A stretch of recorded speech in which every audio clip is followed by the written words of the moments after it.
Alrighty guys, y'all see what I have here. This is my friend Chrysler 300. Y'all remember the one I worked on last time, had that ignition switch problem. Well, she called me, say her check engine light on, and she went to AutoZone. They scanned it and told her she had an EGR code. Well, they sold her EGR valve and 6 spark plugs. Remember guys, these parts places are in the business to sell parts, okay?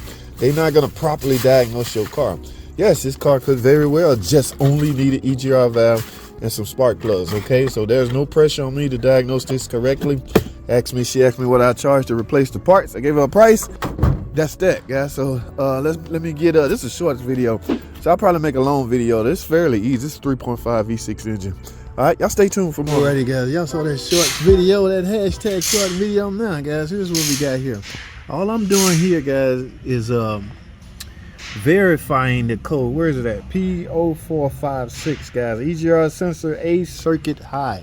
All right, like I said in that short video, she went to AutoZone, I think Duralast, either Advanced Auto or AutoZone. Duralast I think is AutoZone. They scanned it for her. They told her it needs an EGR valve. All right, that's what those places do. Like I said earlier, they are in the parts selling business. Their sole purpose here on life, on earth, is to sell parts. All right, they don't care if the codes say circuit high. They don't care nothing about voltage or grounds or, you know, could need wiring, could need overlaying. They don't care about any of that. All they saw in that code was the words or the letters EGR.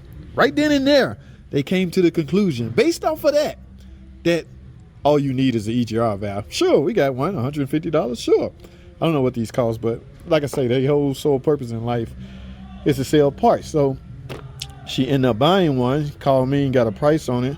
I said, sure, I put it on for X amount of dollars, no big deal. But so I have no vast interest. I mean, I'm not gonna do anything crazy. I'm gonna check it, okay? I'm not gonna re-diagnose it, let me put it that way.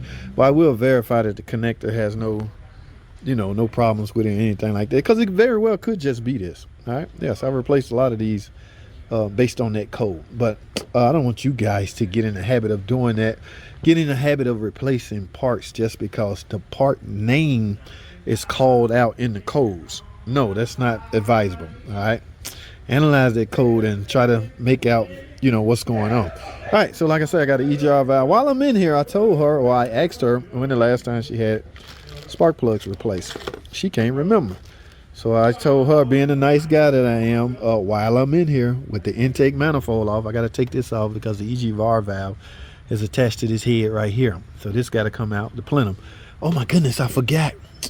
It depends on how crushed these gaskets are. These O-ring gaskets, intake manifold, you're going to have gaskets between, to separate the lower intake and the upper intake. Yes, it's going to be some O-ring gaskets. So like I say, depending on the condition of them, I may need some gaskets, but I'll see when I get it off. I told her, yeah, sure, go ahead and get you some plugs. While I'm in there, I go ahead and do these. All right, so this is called overlapping, guys. I can't charge her for this and a full-blown tune-up. Okay, think about it for a second. If I was just going to do the tune-up, I still would have had to remove this, right? Now, if I'm just going to do the EGR valve, I still have to remove this. So either way it go, I have to remove this. So it's in the customer, your customer best interest to go ahead and do them both. You know what I'm saying? While you in there, especially if you have no recollection of never having a tune-up. She don't even know if they ever been replaced. So it's perfect timing for her to get. Now I do have to remove coils. That's a little bit of extra work. All right, but I'm not nitpicky. I'm not gonna nickel and dime you to death. All right. So if I got the plenum off, there's no big deal for me to give my customer some new spark plugs. So we chose to go that route. She was satisfied with the rate. In fact, it's the lowest she's been told on the phone. Let me tell you something about customer guys. They don't care how trustworthy you are or how good you are or how whatever rate you give them, they still, hear me out now, they still gonna verify and check around, find out if that's the lowest rate. I learned that about customers a long time ago. Sure, they trust you, but just in the back of their mind, they could have got this done cheaper somewhere else.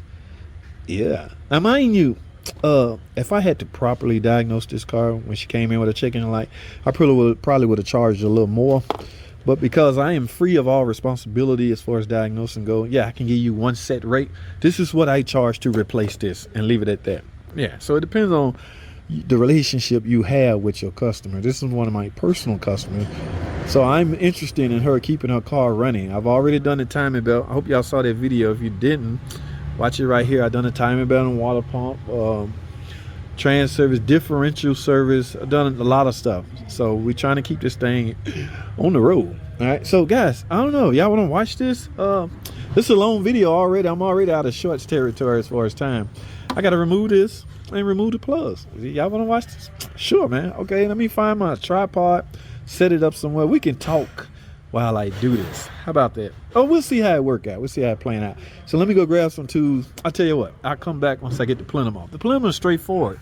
I don't know who want to watch me take a plenum off. So we'll get this plenum off. Some people might want to know how it come off. How about that? So let's do it like that. Y'all stay tuned.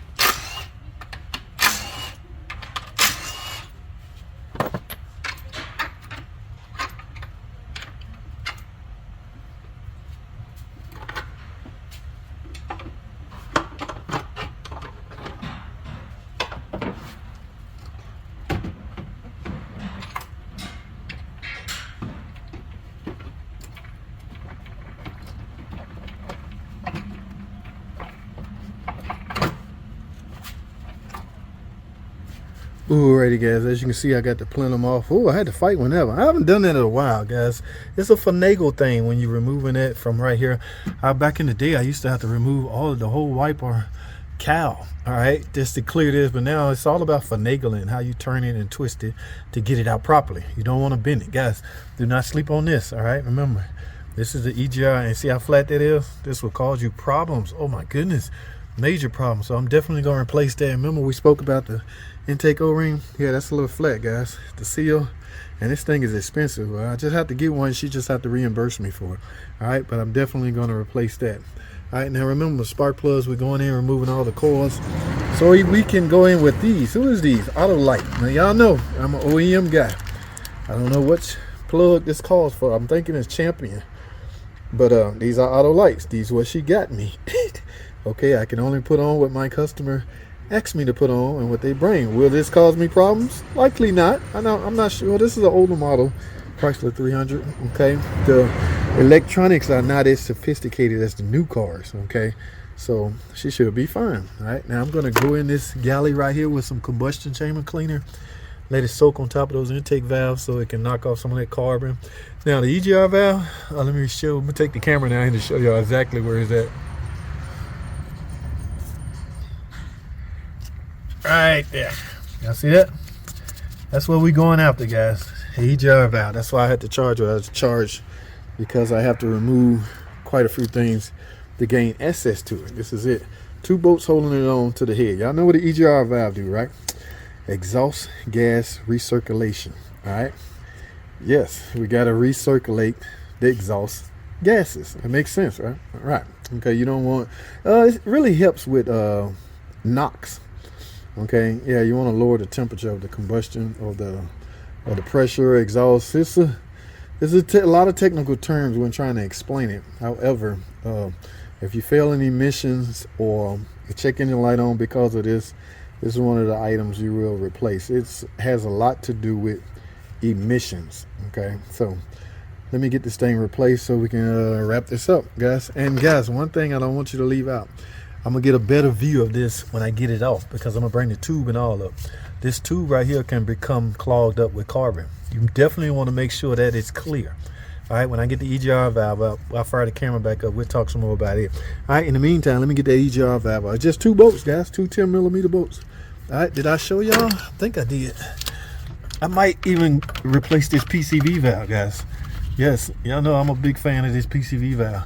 But let me grab me a 10mm. Let's get this EGR valve off. Let's get it. Alrighty, guys, I got it off to complete EGR valve assembly. Now here's the tube I was talking about. You want to make sure the passages are clear. Okay, I'm going to spray some combustion chamber cleaner in here. This is a tube that transfers those exhaust gases back to the intake. Remember, you pull this out of the intake manifold when you remove the intake manifold. Okay, so those gases go through this tube and through the intake manifold to be burned at a predetermined time that's determined by the computer, car computer, PCM. All right, so yeah, like I say, it can get a little technical as far as explaining it, but That's about it, guys. I'm gonna wrap this up because everything else is pretty much self-explanatory. Y'all know how to replace plugs. Bzz, bzz, bzz, remove them. Go in with new ones. Okay. Again, I got auto light platinum. Hey, I don't know what y'all think. Anybody got any? I don't know. This is what she got me. Damn it. This is what I'm doing. All right. So yeah, let me get these auto light spark plugs replaced. Other than that, yeah, like I say, this is a long form video. This is not a tutorial, guys. I need to clarify that. Please don't get in the comment section. You didn't show us how to do. Yeah, I'm not. I'm just vlogging what I'm doing. I'm not basically showing you how to do something. I'm just vlogging. I do not make good tutorial videos. I'm not cut out to do tutorial videos. I brag on my buddy all the time, Uncle Mark. You want to see some good tutorial videos? Go to Uncle Mark DIY channel. All right, I'll call his channel right here. In fact, I think he got some videos on this particular engine or the 4-liter. They're pretty much all the same. All right, so timing belts, I think he's done all of that. So you want some good tutorial videos? Go holler at my buddy Uncle Mark. I'm not cut out for it, so I'm just vlogging what I'm doing. All right, some of you guys like to watch this stuff, so I don't mind showing it. But anyway, I'm done. All right, like I say, I'm a combustion chamber cleaner. Right, the stuff right here. Y'all see this? Come on, camera. Yeah, this is my secret weapon I use when I do just about any tune-up. Right, I use this to clean out the throttle body. Remember, guys, you got the throttle body off. Why not go ahead and clean it? And I spray this in the intake area. Like I say, this is gonna sit on top of the intake valves. You can only gain access to the intake valves like this. Remember, the exhaust valve is on the exhaust side, so this stuff will never make it. And plus, there would be no carbon buildup on the exhaust valves anyway. That side of the process get extremely hot, so the exhaust will burn any kind of carbon build. You're not going to get carbon buildup on the exhaust valve, but you will get some on the intake valve. That's why a lot of systems now, direct injection and things like that, is designed, put in place for a lot of those reasons. But I'm not sure what fuel injection system this has. Don't really matter. I'm gonna clean these. I'm just gonna let it soak. See, it's gonna set. I'm gonna spray some more down there, but it's gonna set on top of the end. Now when you start it, you're gonna get some smoke, so make the necessary proper adjustments. How you gonna mic smoke up the wherever you at. Make sure you ventilate it, guys. So I'm gonna let that set and soak while I do the remaining spark plugs and things like that. Bolt down the EGR valve. All right, guys, on that note, I'm done. That's all I have, man. Thanks for watching. I appreciate y'all tuning into these videos. Comment, subscribe if you're not already. I'll see y'all on the next freaking video.